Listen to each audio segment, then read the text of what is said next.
और प्रधानमंत्री जी बड़ी मतलब तारीफ कर रहे हैं, एहसान दिखा रहे हैं, एहसान दिखा के कह रहे हैं कि हम आपको फ्री राशन दे रहे हैं, हम आपको फ्री खाना दे रहे हैं।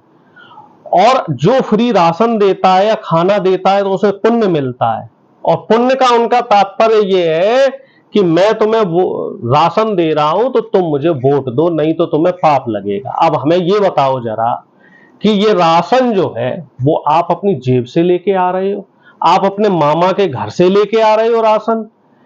प्रधानमंत्री जी, ये राशन जो है संविधान के तहत देश ने मौलिक अधिकार दिया है, देश के संविधान ने, कि हर गरीब व्यक्ति को 2 वक्त की रोटी मिलनी चाहिए, उसको छत मिलनी चाहिए, उसको सर ढकने के लिए, और तन ढकने के लिए उसको कपड़ा मिलना चाहिए, दवाई मुफ्त होनी चाहिए, शिक्षा मुफ्त होनी चाहिए। ये मौलिक अधिकार है, इसको देके आप एहसान नहीं कर रहे हो। और ऐसा नहीं है कि आप ही दे रहे हो, इससे पुरानी जो सरकारें थी, हमारी यूपीए की जो सरकार रही 10 साल, हमने 23 करोड़ लोगों को फ्री राशन दिया, लेकिन कभी भी हमने इस तरीके से गाल नहीं बजाए।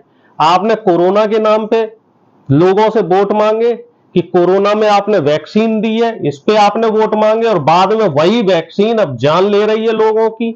हमने पोलियो के जो है इंजेक्शन लगवाए, पोलियो ड्रॉप पिलवाए पूरे देश को, और पूरे देश को पोलियो मुक्त कर दिया, लेकिन कभी भी हमने इसका क्रेडिट नहीं लिया, क्योंकि ये एक सरकार की जिम्मेदारी होती है। देश के हर आम नागरिक की सुरक्षा की, उसके रखरखाव की एक मौलिक जिम्मेदारी उस देश की चुनी हुई सरकार की होती है। और यही हमारे देश के लोकतंत्र की और गणतंत्र की खूबसूरती है, यही हमारे देश का संविधान कहता है। और इसी संविधान को प्रधानमंत्री जी कमजोर करने में लगे हुए हैं।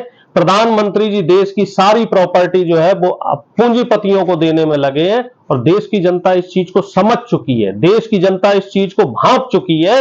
इसी वजह से प्रधानमंत्री जी बौखलाए हुए हैं, घबराए हुए हैं। और चिंता मत कीजिए, 4 जून आने वाला है और मोदी जी की छुट्टी होने वाली है।